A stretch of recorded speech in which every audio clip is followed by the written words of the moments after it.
안녕하십니까, 이진우입니다. 낸시 펠로시 미국 하원 의장이 대만을 방문한 이후에 대만을 둘러싼 군사적 긴장감도 높아지고 있습니다. 이 하원 의장의 대만 방문 기간 동안 반도체 기업 TSMC의 주요 인사들을 만나서 또 눈길을 끌기도 했지요. 이건 단순한 만남이라기보다는 미국과 중국의 갈등이 반도체 공급망 경쟁으로 확대되고 있다는 걸 단적으로 보여주는 사건이기도 한데요. 이런 상황에서 이달 말까지 미국 주도의 반도체 동맹 이른바 칩4의 가입 여부를 우리나라는 또 결정해야 되는, 참 우리 입장도 난감하고 어려운 상황이 됐습니다. 오늘 역시나 박정호 시간에는 대만의 반도체 산업과 최근 이슈에 대해서 살펴보면서 이 칩4 동맹이라고 하는 게 또 우리에게 어떤 영향을 줄지까지 좀 들여다보겠습니다. 손에 잡히는 경제 플러스 광고 듣고 시작합니다. 세계 경제의 산업계의 다양한 현안을 깊이 있고 재미있게 공부하는 역시나 박정호 시간입니다. 오늘은 반도체를 주제로 최근의 반도체 동맹 칩4에 대한 최근 이슈들까지 살펴보겠습니다. 한국경제산업연구원의 박정호 부원장님, 어서 오십시오. 예, 안녕하세요. 예, 저희가 반도체가 중요할 것 같아서 반도체 공부를 좀 해볼까 하다가 네. 좀 기다리면 박정호 부원장님이 나와서 해주시겠지라는 생각으로 예. 미루어뒀는데 그 게으름이 적중했습니다. 한 달 할까요? 안 그래도 좀 배워보고 싶은 예, 이슈였는데 이 대만의 반도체 산업이 요즘 굉장히 전 세계의 관심거리예요. 예. 저 대만의 반도체가 그동안에는 전 세계에 다 알아서 공급을 했는데 네. 저 대만의 반도체를 어디에는 공급하고 어디에는 공급 못하는 상황이 벌어질 것 같으니까 이제 네. 문제가 되는 거겠죠? 예, 맞습니다. 사실 이제 그 궁극적으로 이제 대만이 지금의 형국을 자신들이 의도한 거는 아닌데, 야, 대만 없으면 전 세계의 산업의 쌀이라고 할 수 있는 반도체가 못 만들어지는 상황이 돼버렸어요. 그럼 도대체 이게 어떻게 여기까지 흘러온 건지 예, 오늘 그 얘기를 하면서 전 세계적인 이슈가 되고 있는 칩포 얘기까지 같이 하려고 하는데요. 그러게요. 산업의 쌀인데 대만에서만 만들어지면 네, 대만이 공장을 멈추거나 하면 전 세계가 문제가 생기는 일이라는 거잖아요. 그렇습니다. 이 어쩌다가 의도한 건 아니었거든요. 어쩌다 그렇게 됐어요? 예, 좀 설명을 드릴게요. 예. 먼저 대만이 이렇게 뭔가 새로운 산업에 대해서 진흥해야겠다라고 생각했던 가장 큰 이유는 1960년대 들어서 미국이 원조 자금을 슬슬 줄여가기 시작했습니다. 그 이전에는 대만의 원조를 좀 하다가 예. 왜 줄였어요? 이제 2차 세계대전 끝나고 나서 신생 독립국들이 너무 어려우다 보니까 원조 자금을 대거 풀었는데 이제 미국이 1960년대부터 들어서 이제 돈 쓸 일들이 많아지기 시작했어요. 예. 예를 들어서 냉전 체제를 더 공고히 하는데 돈을 쓰게도 됐고, 그리고 연이어 터지는 이제 베트남전이라든가 이런 것들에 대한 이슈들이 있었었죠. 그러다 보니까 이제 대만이나 기타 국가들에 대해서 제공해준 원조를 현격히 줄여가기 시작했습니다.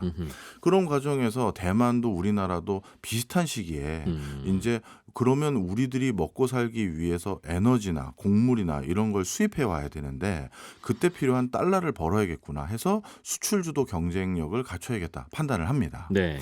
그리고 나서 대만은 1960년대 후반부터 다양한 수출 산업에 자신들이 어디에 뛰어들면 좋을까 고민을 하다가 대만은 일본과의 관계가 우리나라보다는 돈독한 편이었거든요. 예.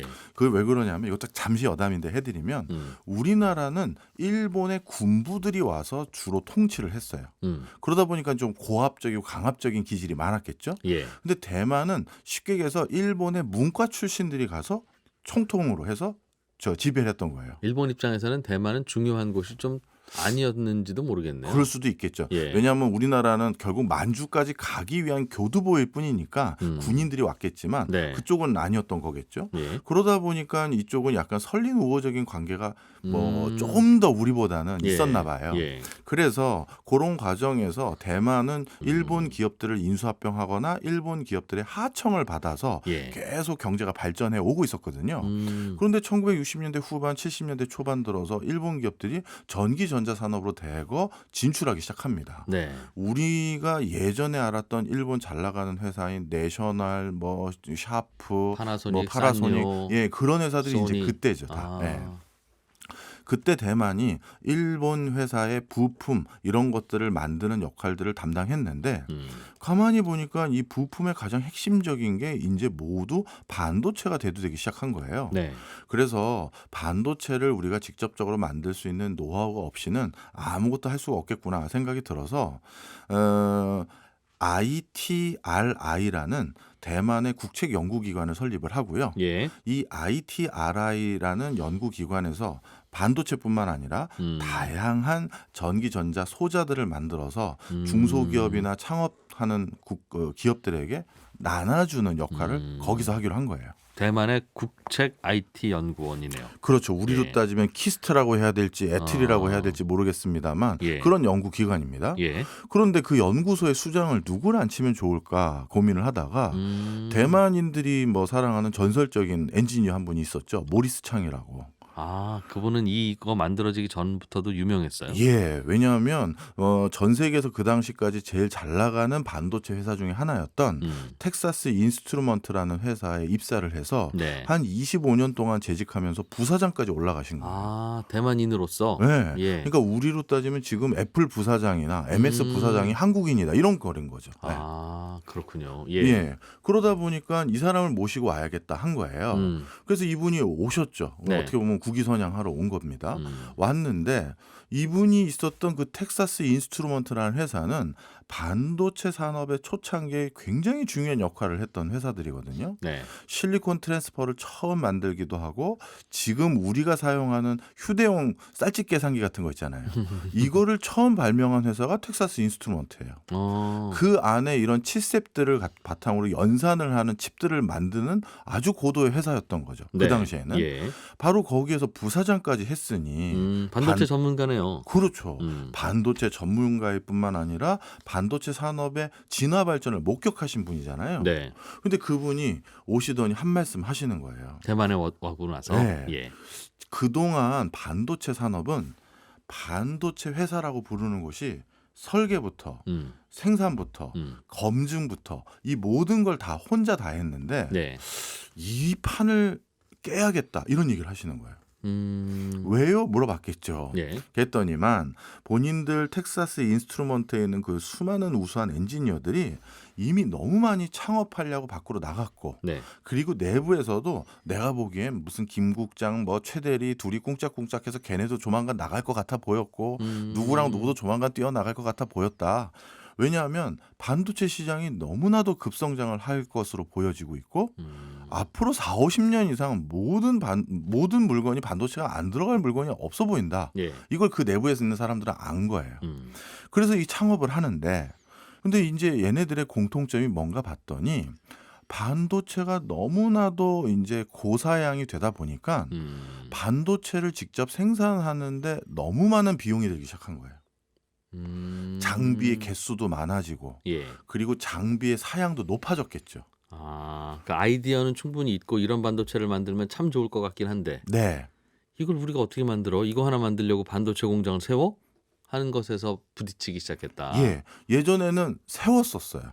아, 세워서 할 만큼 나름대로 고사양의 반도체들이 예전에는 아니었겠죠. 네. 그러니까 뭐 투자를 받는다 해도 사모펀드나 뭐 벤처캐피탈이나 뭐 아니면 엔젤 펀드로 일부 충당이 되고 자기들도 돈 내고 했겠죠. 예. 그런데 이제 반도체가 점점 만들기가 고사양이 되다 보니 장비도 비싼 게 필요하고 많이 필요하게 된 거예요. 네. 고사양은 여러 장비들이 필요할 수 있으니까요. 예.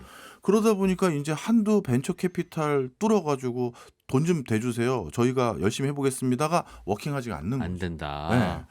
그러니 이제 점점 부담감이 생기니 반도체 창업을 하겠다는 사람들이 주저하게 됐고 예. 그다음에 하나 더 있습니다.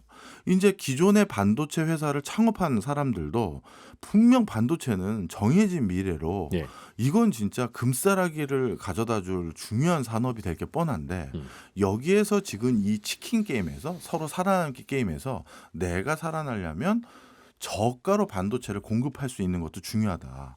그래서 규모의 경제를 또 실현하기 시작한 회사들이 생긴 거예요.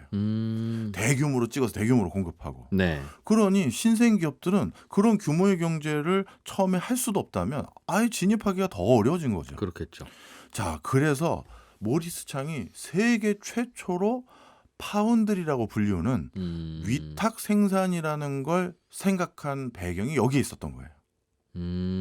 그러니 자 간단히 말씀드리면 텍사스 인스트루먼트의 자기 후배들 친구들이 어마어마한 반도체 회사를 다 창업했고 예. 다른 데서도 이렇게 하고 있고 유럽, 한국, 일본도 막 붐이 일었는데 네. 얘네들 모두 직접 생산을 할 수 있는 그리고 테스트를 할 수 있는 이런 것들은 자신이 없어요.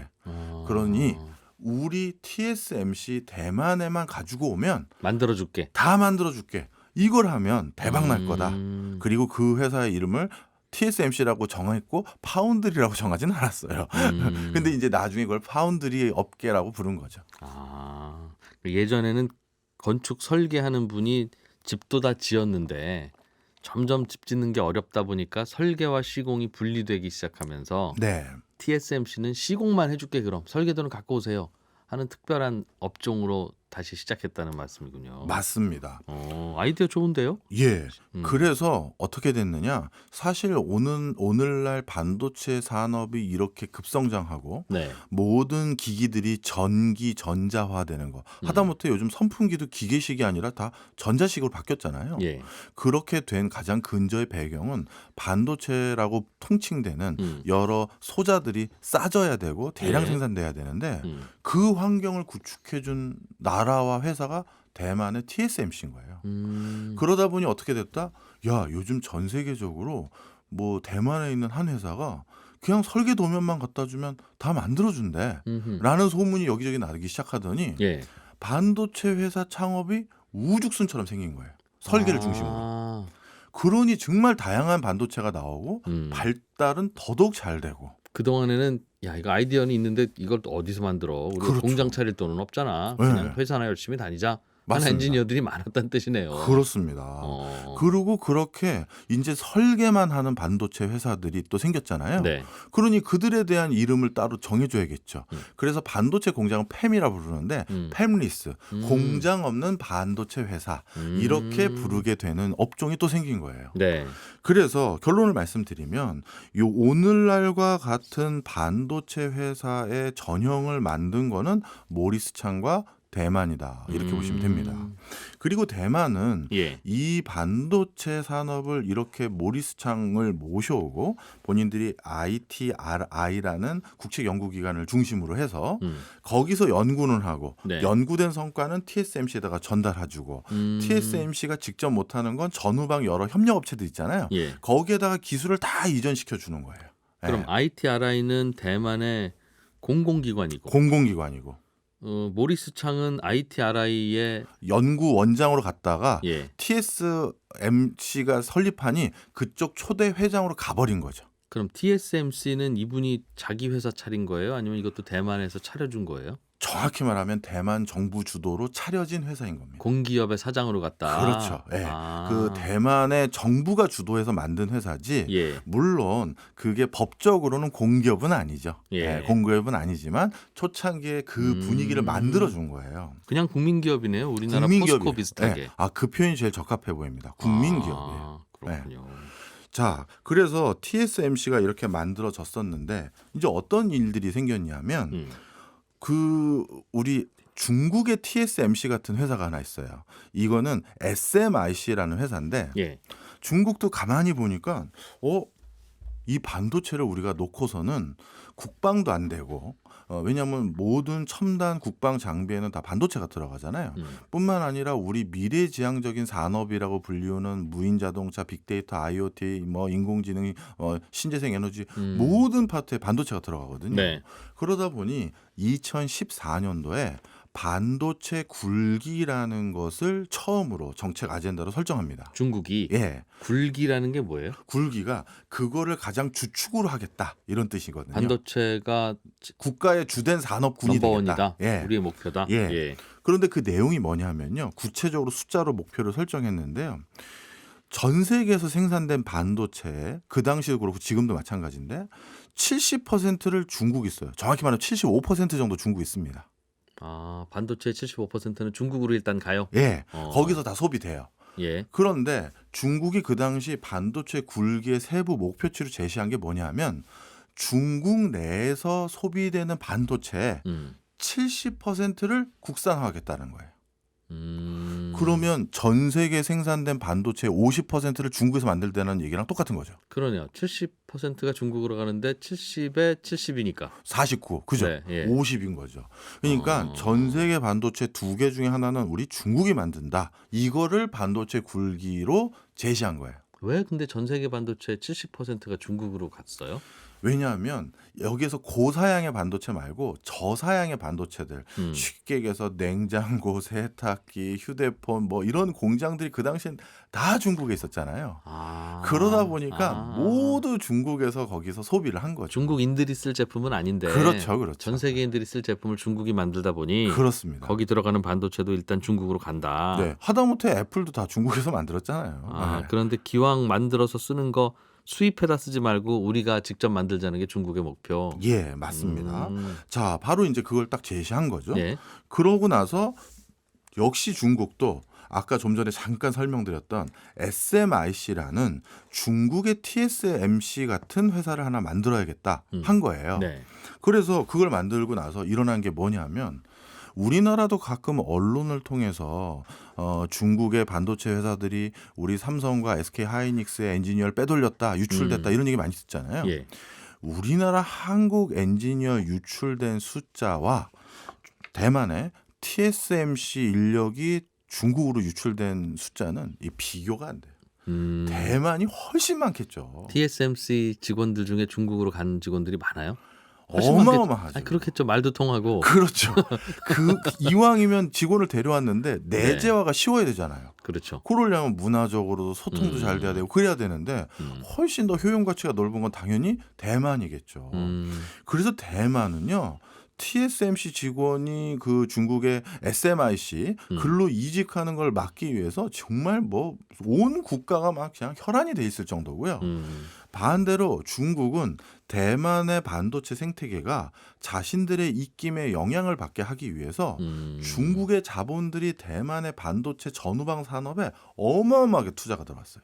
그러니까 의사결정에 뭐 예를 이사회를 열었다, 주주총회 열었다 그러면 중국인들이 와 있는 그런 상황이 돼버리는 거죠. 네네. 예. 그러다 보니까 대만은 지금 국가 안보 상황에서도 위태롭고 그리고 국가가 계속 유지 발전되려면 경제적으로도 부강해야 되는데 예. 제일 중요한 핵심 산업인 반도체 분야마저도 중국의 입김에 휘달리는 상황이 돼버린 거예요. 중국과 대만은 매번 그렇게 싸우면서도 한국하고 북한 사이만큼 그렇게 단절이 돼 있지는 않은가 보네요. 참 그게 이제 예. 경제적으로 한번 뭔가 파이프라인이 꽂히거나 틈새가 벌어지면 예. 돈 벌겠다는 사람들은 그 이데올로기와 전혀 관계없거든요.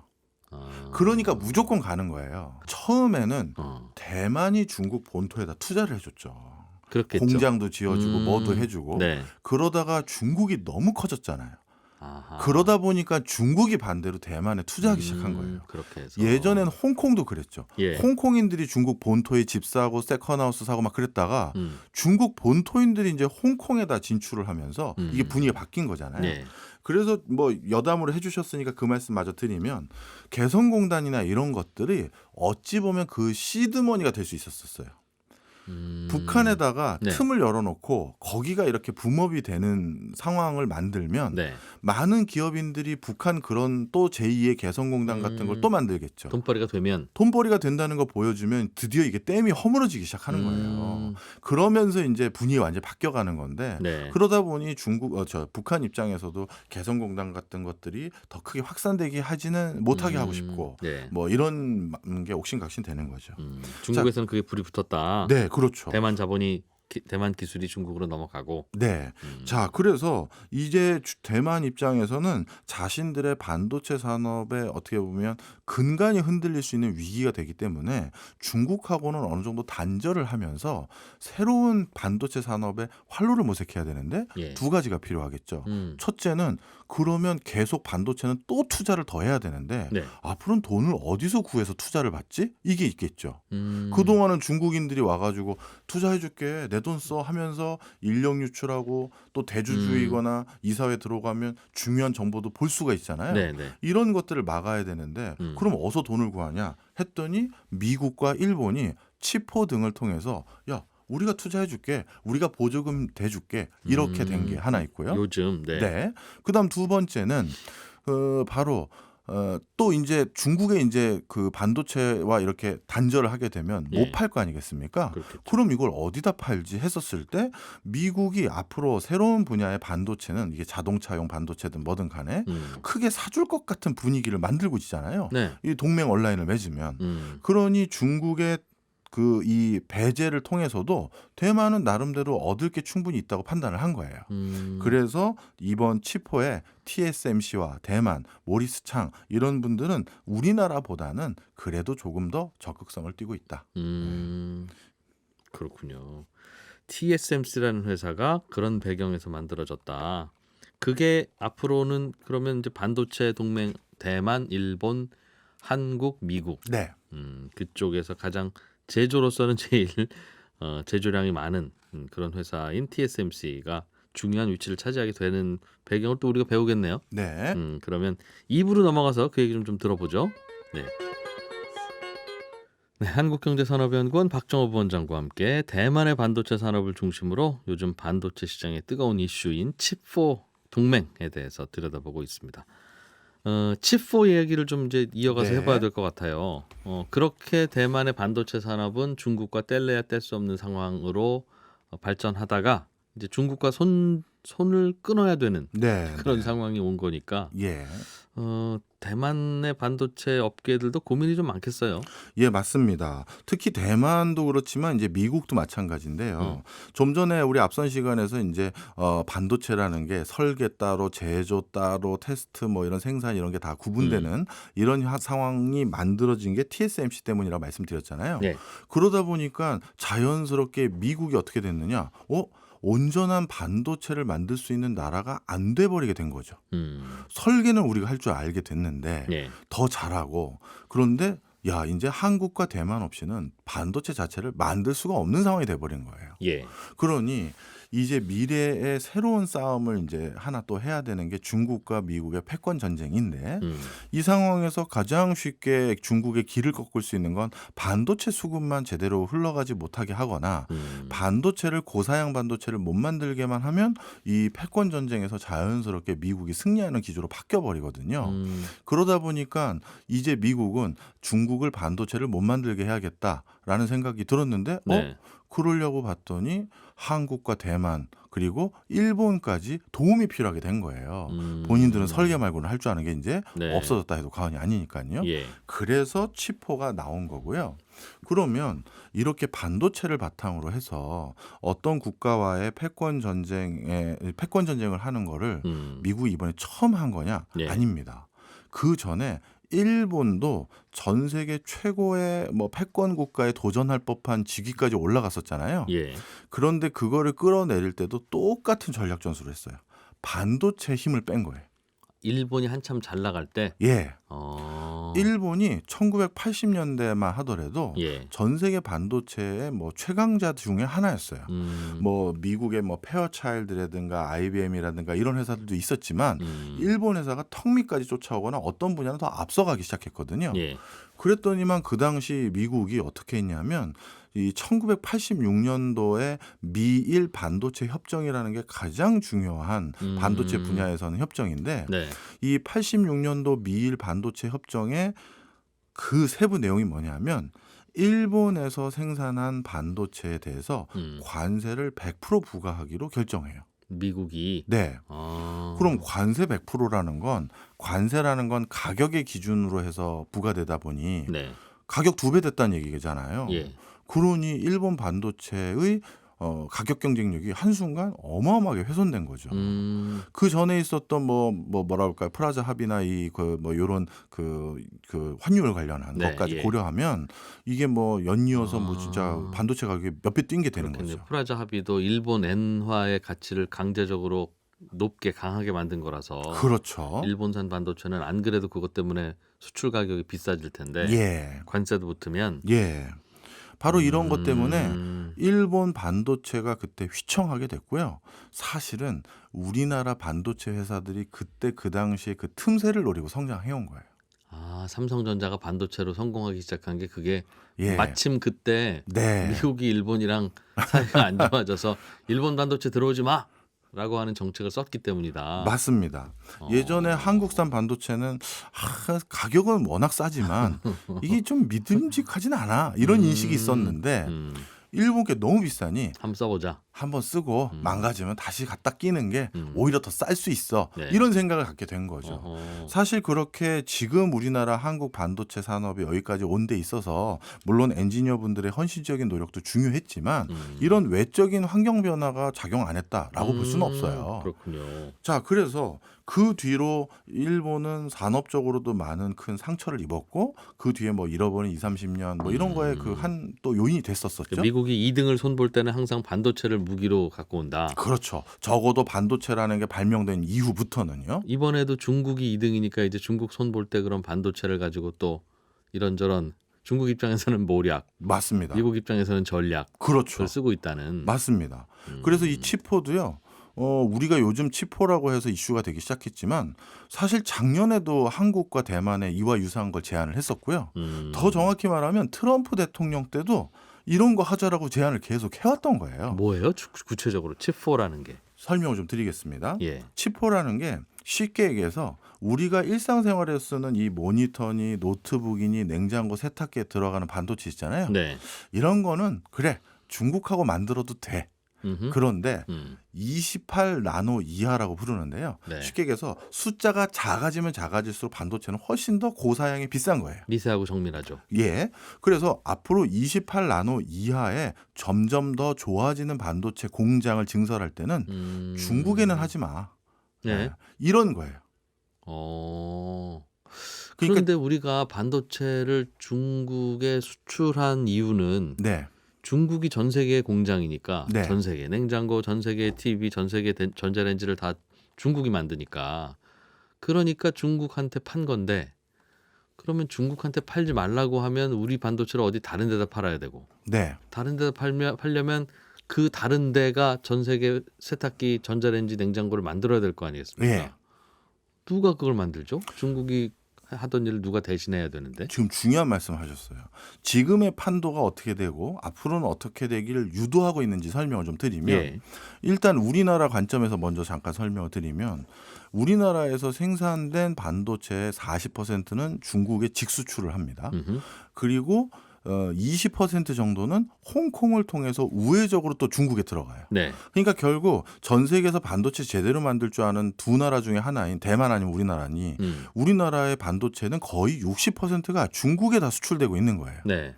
그리고 또 한 가지가 뭐냐면 전 세계에서 생산된 반도체의 15% 가까이를 중국에서 만들거든요. 예. 그런데 그 중국에서 생산하고 있는 반도체 15% 중에 9% 정도는 중국에 있는 삼성전자 공장 네. 그리고 SK 하이닉스 공장에서 생산하는 거예요.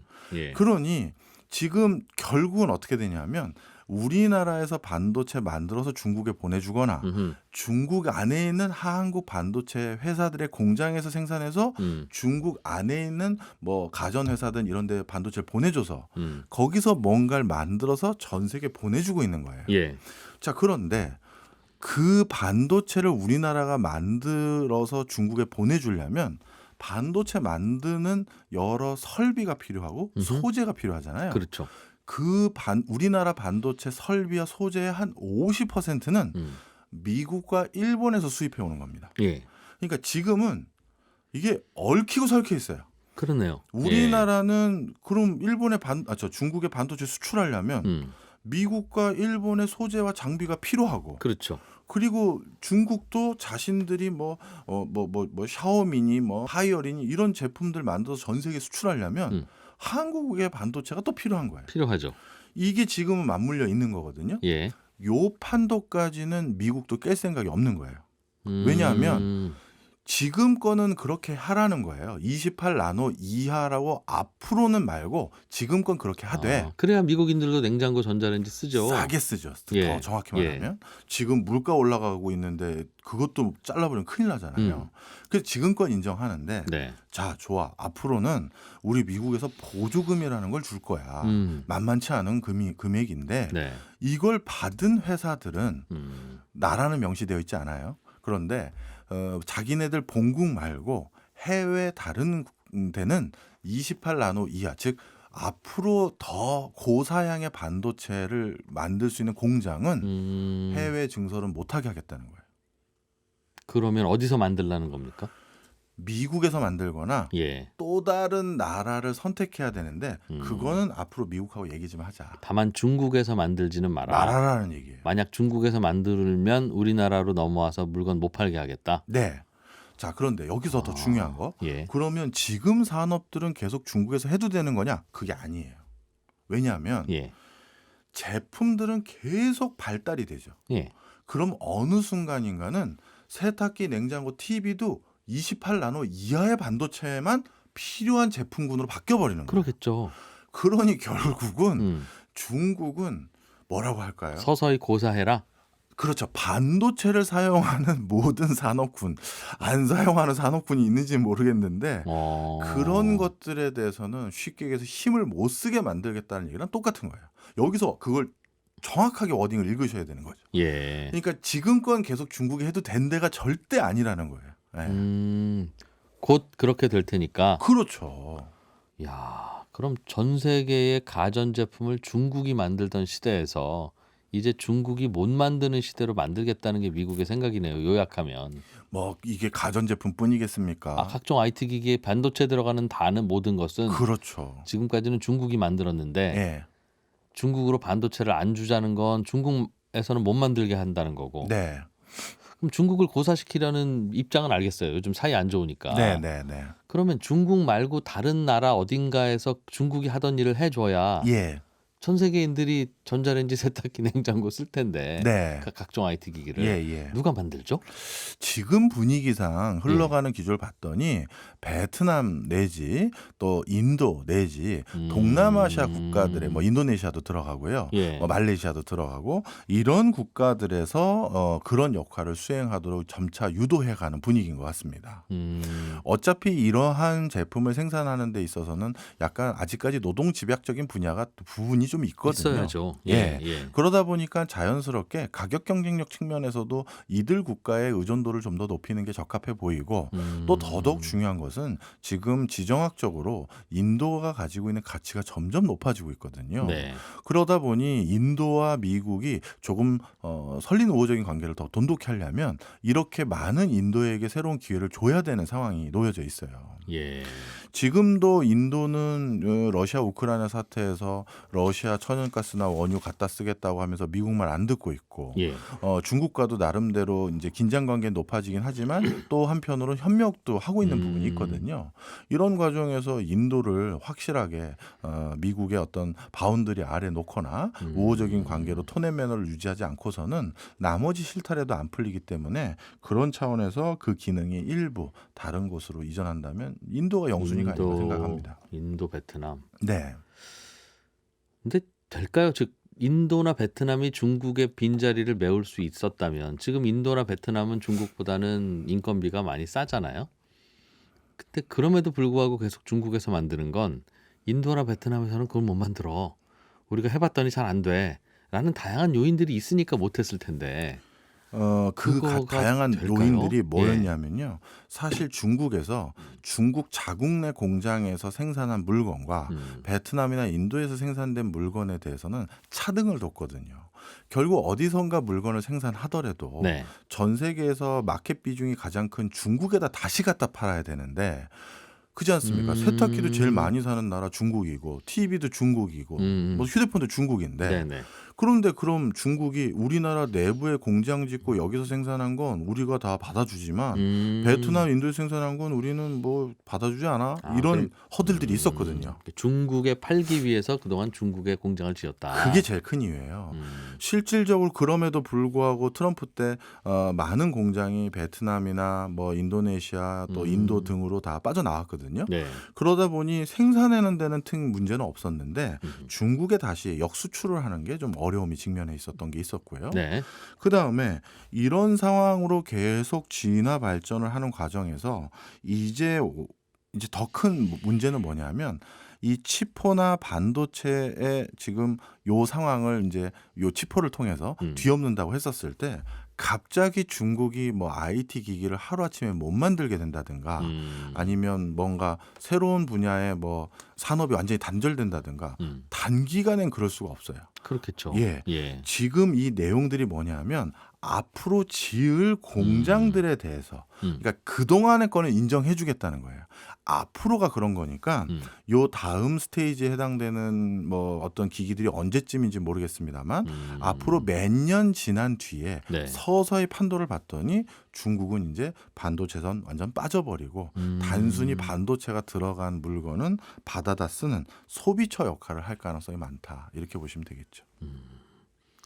야, 중국이 세계의 공장 역할을 하지 못하고 다른 나라로 이게 번져가면 중국도 어려워질 거고 중국과 긴밀한 경제 상황, 경제 관계를 맺고 있는 우리나라도 참 고민거리가 많아지겠어요. 네. 이제부터 이제 우리나라 상황을 좀 말씀드려 보겠습니다. 예. 그러면 이제 이런 상황에서 앞으로 우리나라 반도체 산업은 어떻게 되고 우리나라 경제는 어떻게 되나요? 네. 이렇게 많이들 물어보시더라고요. 먼저 첫 번째로 이거는 이제 둘로 나눠서 설명드려야 될 것 같아요. 반도체 산업군에서 일어날 일과 예. 기타 분야에서 일어날 일인데 반도체 산업군은 저는 큰 변화 없다가 전망이에요. 왜요? 아까 잠시 그 힌트를 드렸는데요. 중국에서 지금 전 세계 반도체 한 15% 생산한다고 말씀드렸잖아요. 예. 근데 정확히 보면 그중에 9%는 중국 내에 있는 한국 반도체 공장에서 생산한 거란 말이에요. 삼성과 하이닉스가 둘 다 중국에 공장이 있죠. 예. 예. 그러니 만약에 한국산 반도체 우리 안 써라고 하면 본인들도 전후방 산업이 다 멈춰버려요. 네. 그러니 반도체를 한국 걸 안 쓸 수가 없는 상황이야. 그렇겠죠. 당분간은. 예. 그러면 어떻게 된다? 자, 반도체는 예전처럼 그대로 쓸 수밖에 없으니 쓰는데 사드 때를 잘 기억해 보시면 반도체가 아니라 다른 것들을 다 건드렸어요. 문화 콘텐츠나 뭐 바이오나 관광이나 뭐 이런 것들을 다 건드렸죠. 네. 한한령 내려서. 그래서 이번에도 이 치포가 뭐 이번 달 말까지 어느 정도 결정이 돼버리고 나면 반도체 산업이 아닌 반도체 이외 산업의 영향력을 크게 받을 가능성이 높아요. 문화 콘텐츠나 관광이나 네. 화장품이나 네. 즉 쉽게 얘기해서 굳이 영화를 보거나 굳이 화장품을 바를 때 저 나라 거 아닌 거 보거나 발라도 되잖아요. 그러니까 자신들의 경제 시스템에 큰 데미지 없는 것들은 그렇지만 한국의 나름대로 뼈 아프게 할 수 있는 것들은 제재를 가하는데 본인들도 안 받으면 큰일 나는 반도체는 이번에도 건드리지 않을 가능성이 많아요. 그래서 저는 오히려 이렇게 생각이 듭니다. 이번 치포로 인해서 뭐 우리나라 굴지의 반도체 대기업이나 협력업체들은 큰 데미지는 없을 수 있다. 건데. 그런데 예. 문제는 오히려 그 영세 소상공인들이 보부상처럼 들고 날르고 했던 화장품이나 뭐 컨텐츠나 다른 산업들. 다른 산업의 영향이 크다. 궁극적으로는 중국의 전자산업이 고사가 될까요? 만약 그렇다면 네. 중국의 무역 흑자액도 줄어들 거고 중국의 경제도 예전처럼 빠르게 성장 못할 거고 그렇게 되면 중국인들의 주머니도 빈약해질 거고 그러면 우리나라에 와서도 돈 안 쓰고 한국 제품 갖다가 사지도 않을 거고 결국 그 돈이 인도나 베트남으로 간다는 건데 인도나 베트남은 우리랑 그렇게 친하게 지낼 만큼 그렇죠. 가깝지도 않잖아요. 예. 인도인들이 우리나라로 관광 오겠습니까? 중국은 그래도 번 돈 제일 가까운 나라니까 우리나라에다 쓰는 건데 예. 우리는 중국이 계속 발전하는 게 돈으로 따지면 제일 좋은데 인도 대신. 미국 역시도 예. 중국 경제가 단기간에 급냉하면서 세계 경제에 큰 파급을 그러니까 파장을 일으켜서 세계 경제 악화되는 걸 원하지 않는 거예요. 예. 그러다 보니까 아까 계속 말씀드렸던 서서히 이제 단절을 시키려고 하는 거고요. 예. 기존 것은 인정할 테니 생산은 해라. 앞으로 고사양은 나중에 다시 얘기하고 하는 거고요. 예. 미국 입장에서는 전 세계 경제를 모두 관여하고 있는 국가이다 보니 네. 중국이 아니라 인도면 어때? 베트남이면 어때? 인도네시아면 어때? 다른 주판을 튀기는 거고요. 네. 우리나라는 바로 인접한 국가가 저렇게 경제적으로 빨리 부상하다 보니까 관광이나 다른 것도 수혜를 많이 받았었는데 예. 그러지 못할 수 있는 가능성이 또 높다 보니 다시 저도 아까 말씀드린 것처럼 다른 산업군의 피해가 더 커질 것이다. 예. 길게 보면 인도, 베트남, 인도네시아에 우리의 관심이 좀 더 가야 되겠네요. 그러면 또 좋죠. 거기 가서 또 비즈니스 해야 될 일이 네. 자의반 타의반으로 많이 생기겠습니다. 한국경제산업연구원의 박정호 부원장이었습니다. 고맙습니다. 감사합니다. 네, 손에 잡히는 경제 플러스 여기서 마무리하겠습니다. 저는 내일 이 시간에 또 인사드리러 오죠. 지금까지 이진우였습니다. 고맙습니다.